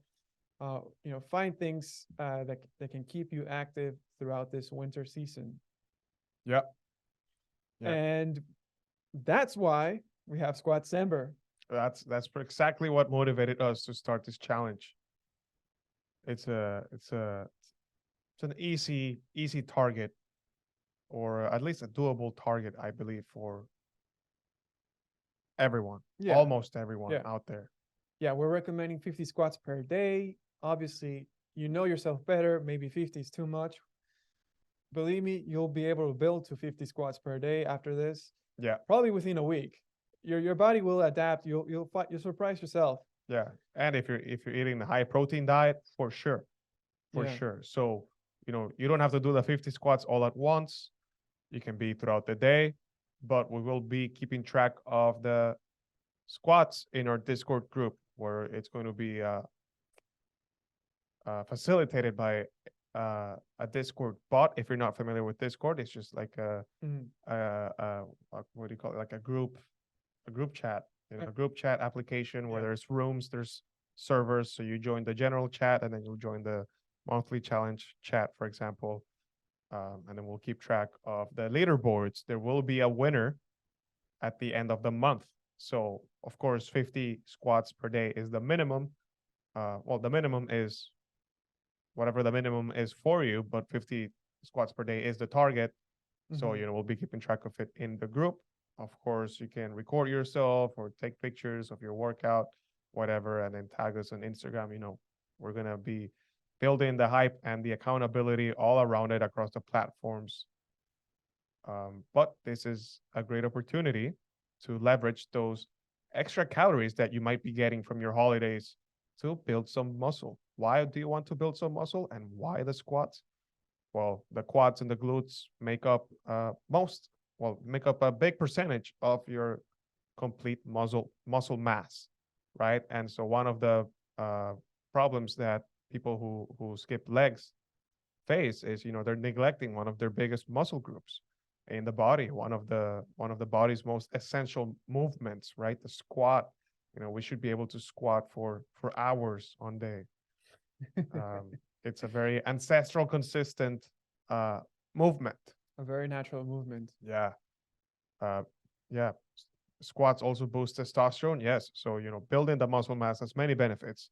It'll ramp up your metabolism, which means you'll burn more calories at rest. So it's a great way to stay leaner with less effort. Stay passively lean, build more muscle, right? So build your legs, build your quads, use the extra calories for that. Oh, that's a good question, Matt. Body weight squats, yes. Yes, body weight squats. Yeah. 50 squats per day. Doesn't have to be all at once, even though you could probably do it all at once under 3 minutes. Like, it shouldn't take that long. Yeah, depending on your experience or Yeah. skill level, you can probably blast through them. Yeah. And we will be sharing resources on how to achieve the perfect body weight squat and any potential variations for beginners who might be struggling, or people who are looking for more of an extra challenge. I did my 50 squats. What else can I do? I need more. So, optimize your hormones, boost your testosterone, all of the good things, become more insulin sensitive, start building some more muscle. Yep. Oh, Matt did 30 squats today plus lunges. Nice. That's what's up. Love it. Already getting ahead. I'm seeing a lot of people already getting ahead, doing squats ahead of December. I like it. Good. Remember, there will be a winner. And I will personally challenge the winner.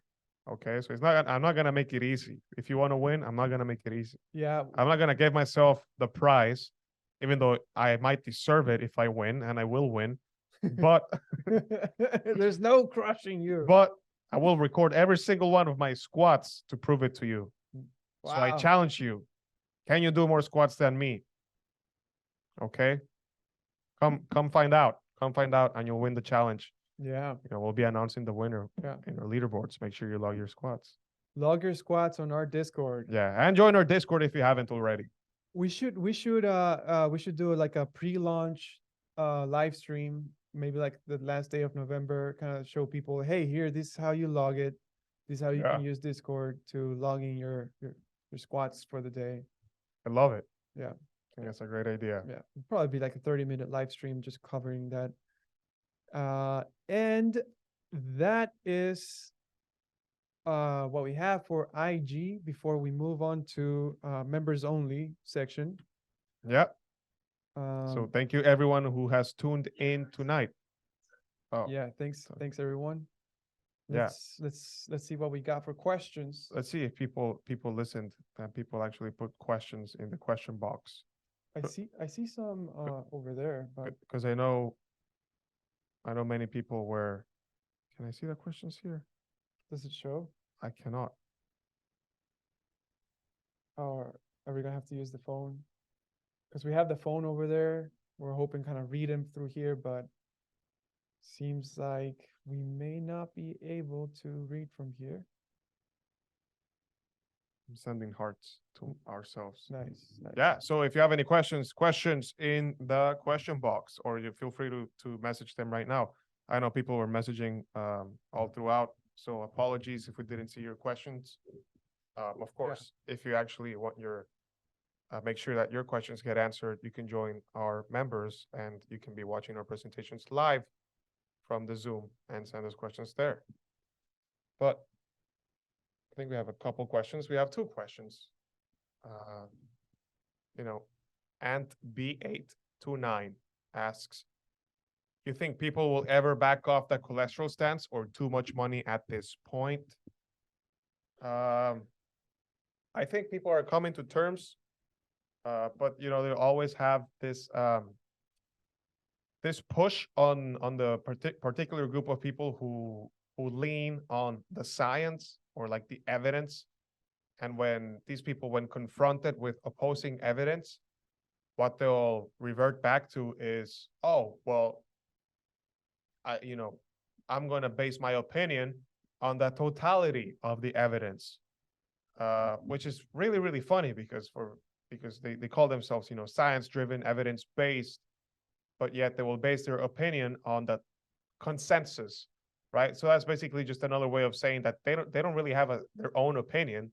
The best they can do is just, look at what their peers think and lean on that, rely on that. And it's like, well, as long as everyone thinks the same thing, I'm pretty safe within my own opinion, which is a shame because in the face of contradicting data, you should be more interested in challenging any previously held ideas or notions about things as controversial as nutrition, especially because the one thing that doesn't make any sense about LDL as a marker is that maybe you go on a ketogenic diet, you start cutting out the carbohydrates, you cut out the bread, and then your life improves across all measurable metrics.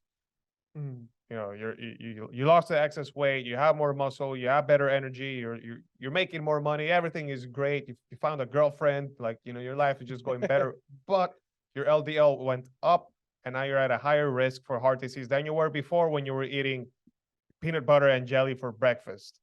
Like, come on, some things you don't need an randomized controlled trial, meta-analysis, double-blind placebo trial to know that maybe this is a different situation from like your average person. So will people ever back off from the cholesterol stance? What do you think? Yeah, I think there's too much money at this point, right? The statin industry is very big. Oh yeah, we have already seen the influence of these big pharma companies like Pfizer, kind of lower cholesterol guidelines, basically just increase to boost their own statin sales. That's a whole episode by itself. But basically, you have a company that sells statins to lower your LDL, and suddenly, how do you boost sales? You just lower the threshold where they recommend statin to you. So yeah, boom, suddenly like that, now you are selling more. and the basis of this was there was no basis for this, right? It was just to make more money. Yeah. And yeah, it's interesting, right? Because a lot of the, as you mentioned, PhDs, what you would think, highly critical thinker people will look at this and understand how can someone's health improve so much with known clinical negative factors like being obese and diabetes. How can they take that away and then increase their heart risk, right? A critical person will look at that and understand that this is paradoxical. Two opposing ideas cannot exist in one person. Two opposing things cannot exist in one point in time. Both, so like something that's alive and dead cannot be in the same place, or fire and water at the same place. Yeah. You get what I'm saying, right? So obviously there's only one side to this. If people are feeling better, people are losing weight, so their life experience and quality of life increases today, then the chances that the quality of life will be there tomorrow it's at its highest. Mm-hmm.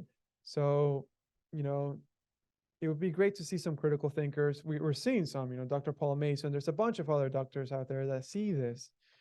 And here we are kind of just promoting that too. Yeah. Yeah.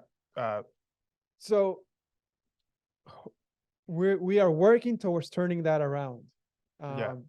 So I would be optimistic. Yeah. Well, will we ever see that people back off from the cholesterol stance? I think that those that uphold the stance, we will never see them back down from that, because essentially that would mean for the whole pharmaceutical industry to turn their back on, decades and decades of lies, right? They're not going to come out one day and be like, hey guys, we've been wrong all along. Never going to happen. So the question is, how long is it going to take for enough people to see it for themselves, where this new knowledge can be established from grassroots? Yeah. Right, from grassroots. Yeah. We're never going to see this come from a top-down approach. Never. Yeah. It's about keeping the corporations alive, not the actual people, which is funny, right? Because, if you think about the word corporation, it's like it kind of means body. If you look at the language. So, feed this not living body, feed it, keep feeding it money, keep feeding it sales. Leave all actual human lives, actual human bodies aside. Wow, yeah. Damn. Let's move to the next question. Next question. Yeah. Wild Roses 1 asks, your opinion on raw animal foods, meat organs, glands, milk, and dairy, etc. Your opinion on raw animal foods. Hey, I'm not against raw animal foods at all. I am pro animal foods first and foremost. Yeah. If your preferred choice to have them is to have them exclusively raw or up to some percentage raw, hey, by all means. I have looked into the raw meat movement. It's very captivating, very appealing. Some of the things that they say. I haven't tried it. I probably would try it at some point, but I like my food cooked. Yeah, but do you want to have organs? They're nice, not necessary. Glands, I don't know about glands. You should eat the whole animal if you have access to it. I think if you're going to eat the whole animal and include its organs and glands, you also want to keep in mind that these meats are also present in some ratios. It's not realistic to be eating like pounds of liver every week when, for a whole 400 to 500 pound cow, you would be getting like 10 to 15 pounds of liver, right? just something to consider. Milk, dairy, absolutely yes. Raw dairy if you can. If not, some butter here and there. Butter, lowest lactose content, so even some people who are lactose intolerant could tolerate it. That depends on a case by case basis. Some people have negative reactions to dairy, but I understand that some of these side effects might be mitigated if you're doing raw dairy or if you work your way up to it, probably through an elimination protocol like carnivore diet. That being said, yeah, raw foods, raw meat. Raw meat. I don't know. This is where I kind of use my senses, right? And the smell of cooked food Right. Yeah. kind of triggers something in me, triggers something in everyone, Yeah, man. right? If your neighbor is barbecuing some steak or some ribs and you smell it like, it's your neighbor and you smell it from your home, like You, it, you feel hungry. You feel like you feel this yeah, attraction to it. there's a special effect. There's There's a special yeah. something that goes on when you smell that. You're not gonna smell like a piece of like raw meat and be like, "Oh man, I'm hungry." You're not gonna, Like yeah, you can eat it and it's extremely nutritious, yeah. but also like how realistic is it that the raw meaters are having like like raw ribeye? Yeah. Like sure you're having like the most tender cut of raw meat, but like can you go have like a raw bottom round? Like I don't think so. Yeah. You're gonna have a hard time. But then I suppose you can just have the raw ground meat, which cool, beef tartare, whatever. Again, I don't have anything against it. I just, I don't know Yeah. if I subscribe to like the whole Ajonus Wonder Planets. This is the way, and drink lots of celery juice, to like unlock your third eye. If you know about Ajonus, Uh, yeah. Yeah.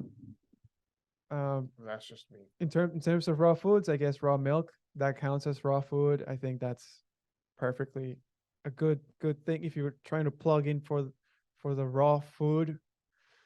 Raw milk that kind of does it. Yeah, raw milk. Raw milk is real milk, by the way. Raw dairy is real dairy. Yeah, we probably need a different name than other than raw because people hear raw and they probably associate that with like very unattractive, very unappealing food, but it's just normal milk, like real normal milk. Matt says, in my experience, very few PhDs are rational and critical thinking. Most of them seem quite emotional to me. Yeah, yeah, I guess it's an ego thing, right? You work so hard, you did the studies, you did the years, you did your dissertation, and obviously you are now the master of the university. So now obviously your word is the word. yeah. Academia really destroys Academics. your ability to think critically, because what it does, it makes you this hyper fixated expert in something so niche that and so isolated that you miss the whole picture. You literally miss the forest for the trees, and that is what I feel like academia does to you. You take this isolated uh, analytical stance into things where you're missing the bigger picture, you miss the context, and you see this across the whole like medical establishment, right? Like if you have some disease or some illness, you're treating that illness in isolation. You're treating the organ, right? And it's the answer is often, a deficit. Oh, you're missing like some pills or some supplements, instead of looking at like you as a whole being, right? Like, are you having an Yeah. appropriate diet, adequate nutrition, adequate lifestyle choices? Like sleep, whatever, Yeah. substance abuse, etc., etc. The whole shebang. Yeah, it's a bit, in my opinion, right? It's a bit of an arrogant stance to say, "Oh, I know so much that I know this specific type of compound that we man produced that came out of a lab. It's the best thing for me." Um, but some people see it like that, right?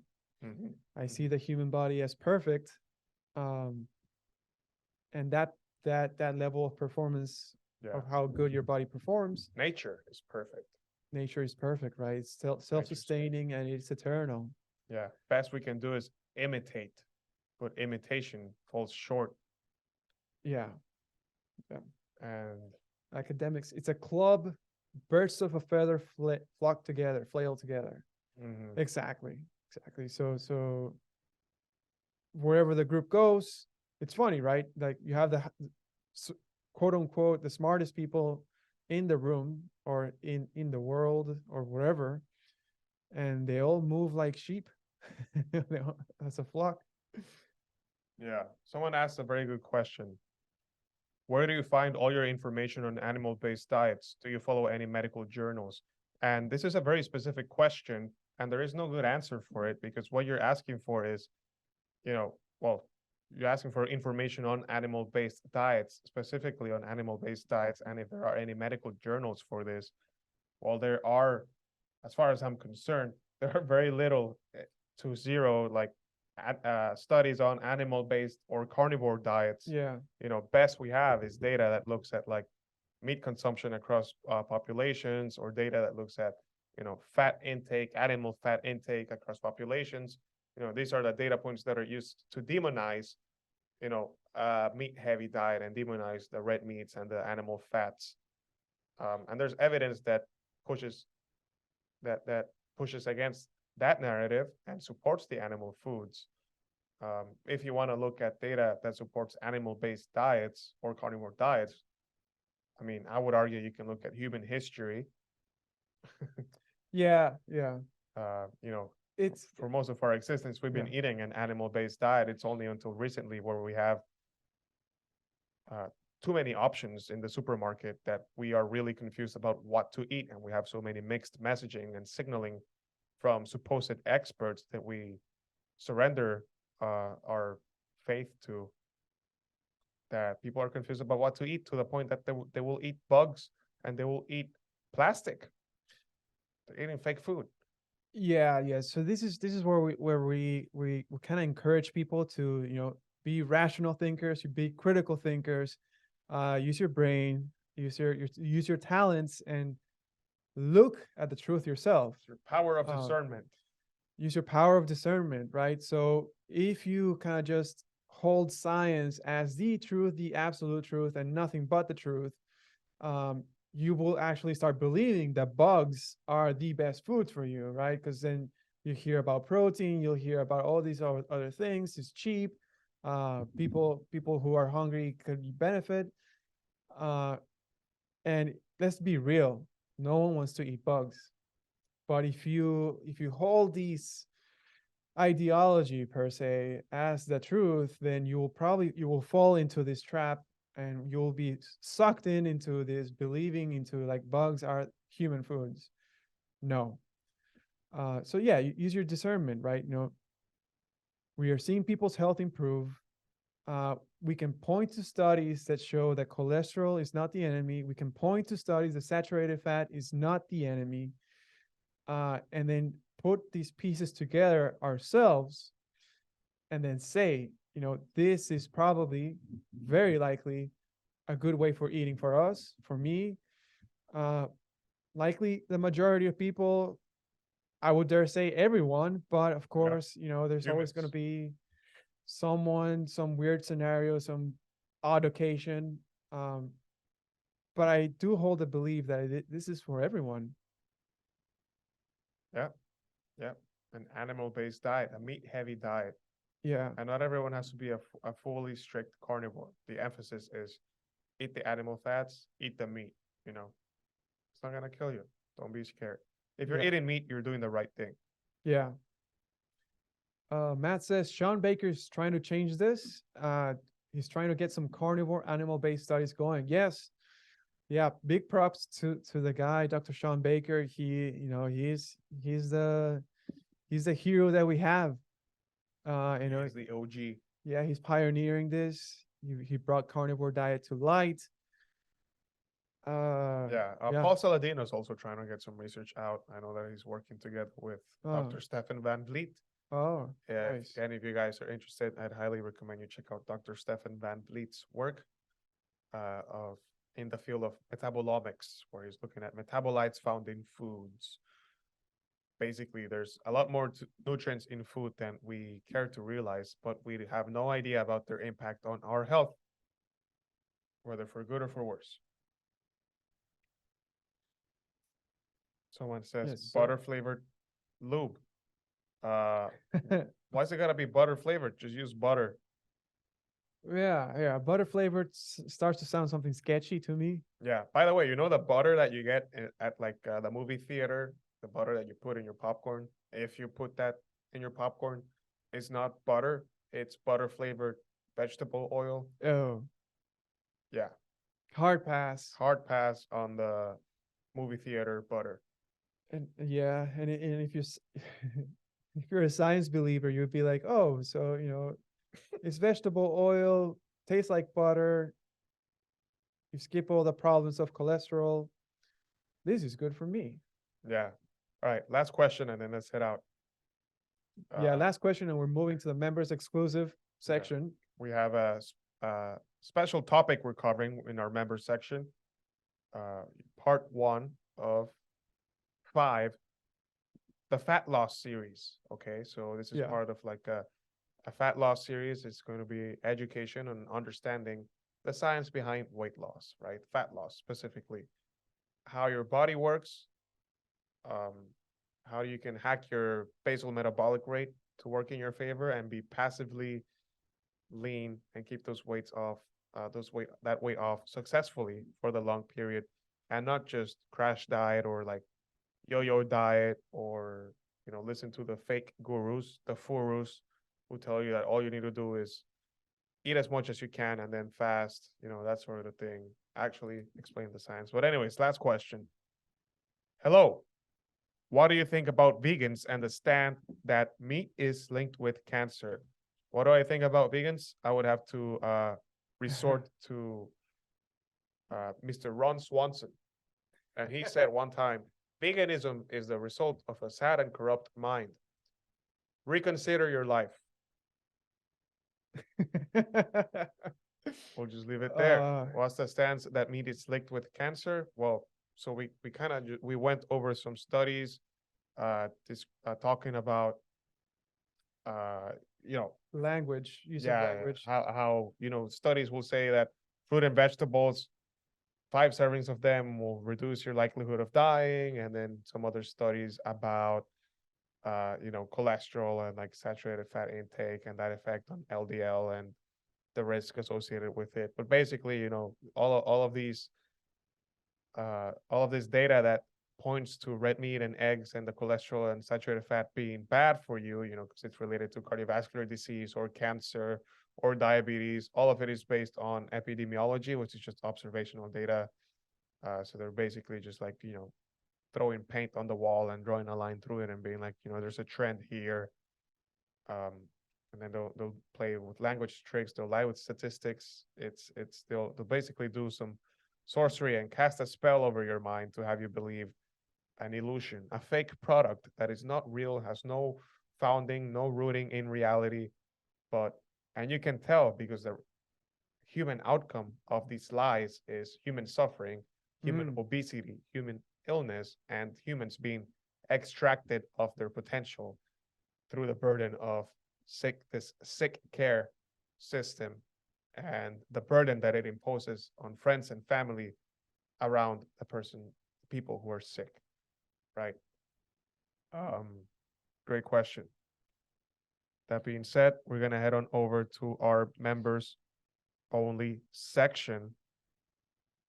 Yes, sir. Thanks everyone for joining. Really appreciate your time and attention tonight. Thank you for joining IG. The IG live, our Discord is available too. If you want to see the presentation, see the recording of this, understand things better, or talk to us directly. You can support the show, support the page this way, support our work. If you're interested in working together with us, we offer 2-on-1 personalized coaching for your fitness goals and your weight goals with an animal-based approach, which is a species-appropriate nutrition. And it's the nutrition of the future, and it's the way we're going to save the world. Yeah, we're going to change this, guys. Yeah, follow our fitness page, ButterFueled Fitness, buy our merch, get the Make Butter Great Again hats, and join our Discord. Join us for Squat-cember. See what's up, build some muscle, get stronger, eat meat. All right, that's all I have. Thank you, everyone. All right, peace.